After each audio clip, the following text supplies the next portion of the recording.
Legends, welcome to Sci-Fi Realm Extra. The Council has been notified of your arrival. Harlan was halfway through a sandwich when the bird alien's feathers exploded.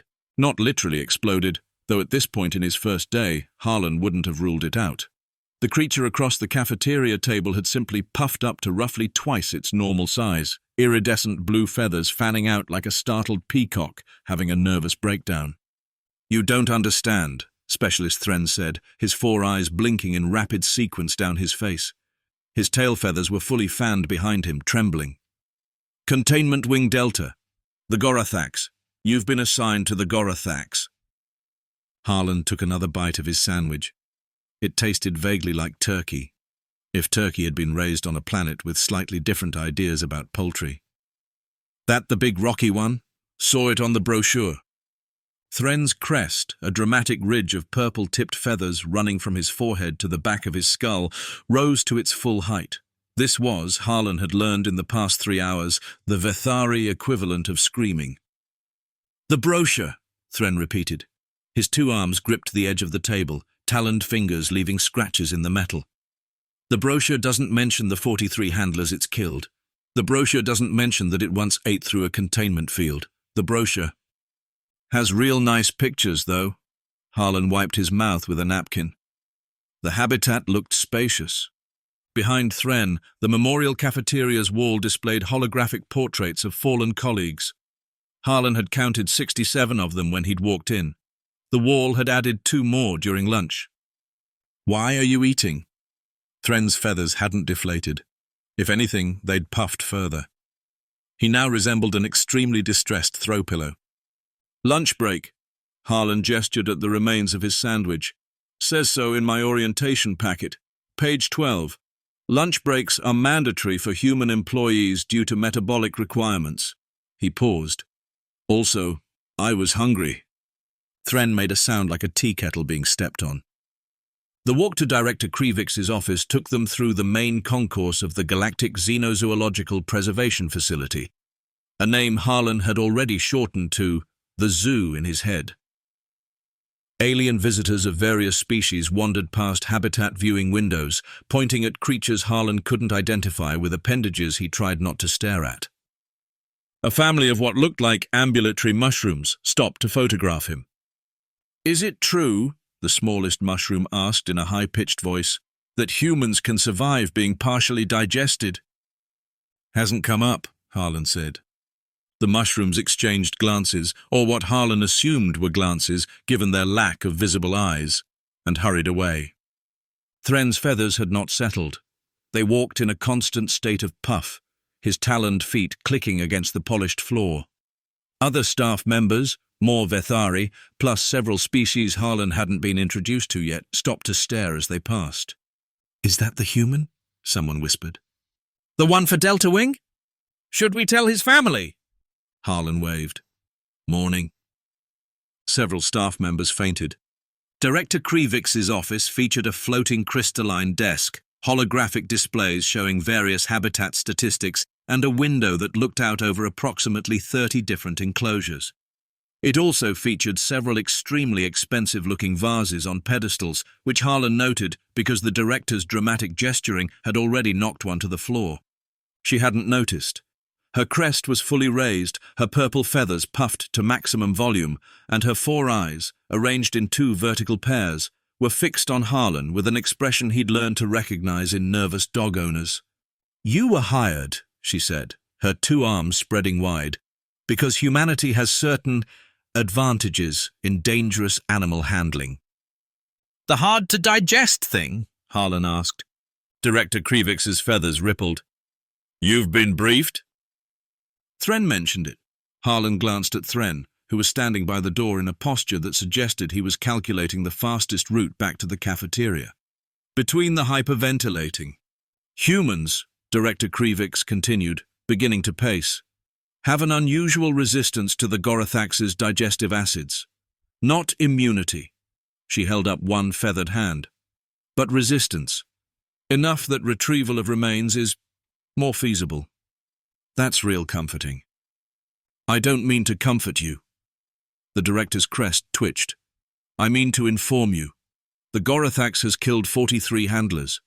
The previous record was held by the crystalline swarm of Vexis 9, which killed 31 before we discovered it was allergic to artificial lighting. She knocked over another vase while gesturing, still didn't notice. The Gorathax has no such weakness. It eats everything: metal, stone, force fields, hope. Hope? That was metaphorical. Director Krivix stopped pacing. Her feathers slowly began to settle, though her crest remained at attention. The truth, Mr. Harlan, is that we have run out of options. Every species in the Galactic Union has attempted to handle the Gorathax. All have failed. Humans were— She searched for the word. Acceptable losses. Her feathers puffed again. A calculated risk. Harlan nodded slowly. He'd heard similar speeches before, usually from people who'd hired him to train their completely uncontrollable dogs, which inevitably turned out to be Labrador retrievers with insufficient exercise. What have you been feeding it? He asked. Director Krivix blinked all 4 eyes in sequence. Feeding it? The Gorathax. What's its diet? Whatever it wants. The director's voice had gone slightly hollow. It indicates hunger by destroying portions of its habitat. We provide live prey, which it consumes. Occasionally, it destroys the prey delivery system and consumes that as well. Live prey, Harlan frowned. What kind of enrichment does it get? Enrichment? Toys, puzzles, stuff to keep it busy. Thren made a strangled sound from the doorway. We tried enrichment once. It killed 8 people and ate a hover vehicle. Huh. Harlan scratched his chin. Sounds bored. The silence that followed was so complete that Harlan could hear Director Krivix's feathers settling. Bored, she repeated. Yeah. Big predator, small space, nothing to do. Gets frustrated, takes it out on whatever's nearby. He shrugged. Seen it 100 times. Had a chihuahua once that'd bite through drywall when he didn't get his walks. You're comparing the Gorathax, Director Krivix said slowly, to a chihuahua. Smaller teeth on the chihuahua. Meaner attitude, though. The director's crest was doing something Harlan hadn't seen before, a kind of vibrating flutter that he suspected was the Vethari equivalent of a stress migraine. Take him to Delta Wing, she said to Thren, and for the love of the 17 moons, get a medical team on standby. Containment Wing Delta had more warning lights than Harlan had ever seen in one place. Red lights, yellow lights, lights that pulsed in patterns he assumed meant something terrible. Motivational posters hung on the walls. Safety first, proclaimed one, featuring a Vethari giving an enthusiastic thumbs up with its 2-fingered hand, directly adjacent to memorial plaques listing the names of staff who had presumably not put safety first. The observation deck overlooked a massive enclosure designed to look like a volcanic hellscape. Artificial lava flowed between rocky outcroppings. Debris was scattered everywhere, the twisted remains of what might have been feeding equipment, enrichment devices, and at least one small spacecraft. And in the center, curled around a boulder like a cat around a scratching post, was the Gorathax. 9 feet of rocky hide, cracked through with glowing orange lines that pulsed like magma beneath the surface. 6 small eyes, clustered on a head that was mostly jaw. That jaw was currently open, revealing teeth the size of Harlan's forearm. It was, objectively, the most terrifying thing he'd ever seen. Huh, Harlan said. He's a big boy. Behind him, the observation deck had filled with staff. Vethari mostly, their feathers in various states of puff, their crests uniformly raised. A few other species had gathered too, something that looked like a walking cactus, a creature made entirely of what appeared to be purple smoke, and a small group of beings that resembled extremely nervous filing cabinets. The viewing shield is rated for 12 minutes of sustained assault, Thren said, his voice tight. After that, where's the entrance? Thren's feathers exploded outward so fast that several smaller ones detached and floated to the floor. The entrance? Can't meet him from up here?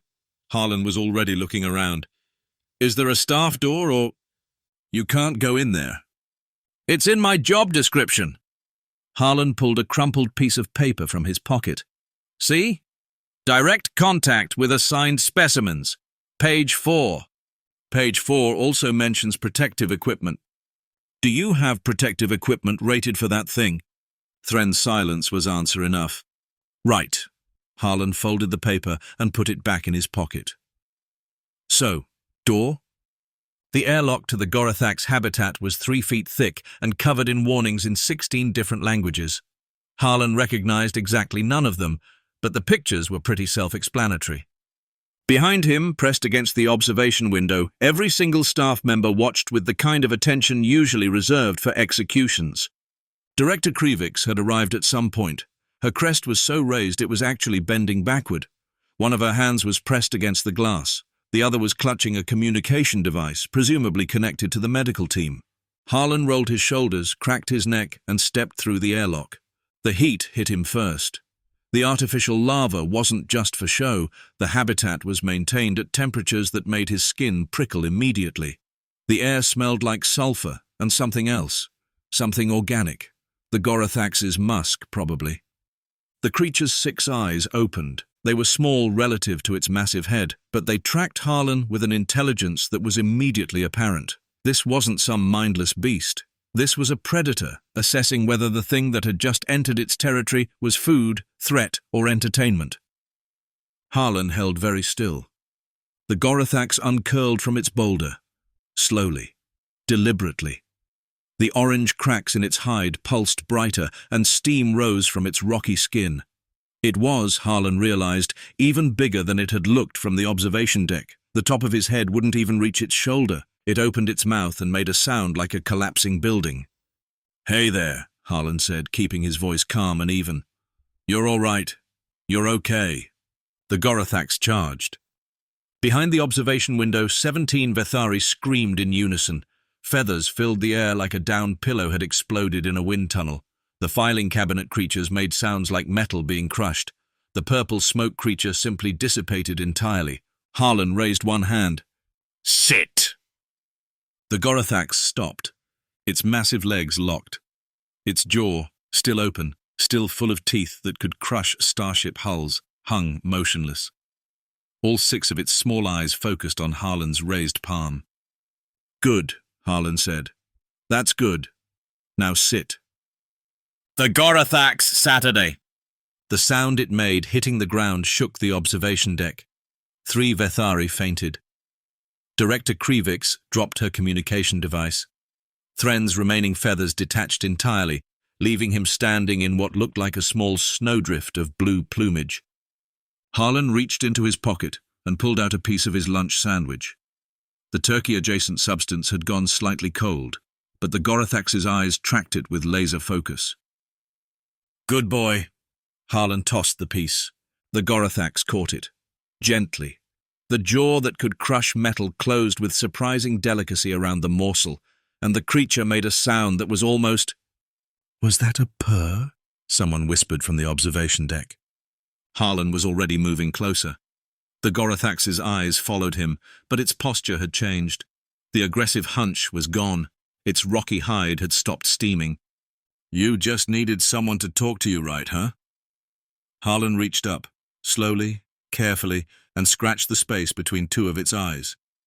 Big, scary monster. Just wanted some attention. The Gorathax leaned into the scratch. It knocked Harlan back 3 feet, but he managed to stay upright. "Okay," he said, "we'll work on that." 3 hours later, Harlan emerged from the habitat covered in dust, volcanic ash, and what he hoped was just Gorathax drool. The observation deck had emptied and refilled multiple times. Staff members who had come to watch the expected carnage had stayed to witness the impossible. The Gorathax, the galaxy's most dangerous creature, the killer of 43 handlers, the consumer of hope, had rolled onto its back for belly scratches. It had also learned down, stay, and was making progress on leave it. Director Krivix was waiting for him in the airlock. Her feathers had finally settled, though her crest was still twitching intermittently. "How?" she said. It wasn't really a question. Harlan shrugged. "He's not mean. Just didn't have boundaries." He wiped some drool off his shoulder. Smart, too. Real smart. Picks things up fast once you're consistent. You taught the Gorathax to sit. Also, down. Almost got shake, but his paws are... Harlan mimed something very large. We'll keep working on it. The director stared at him. Her 4 eyes blinked in sequence. Top pair, bottom pair, top again. Mr. Harlan, she said slowly, I would like to offer you a promotion.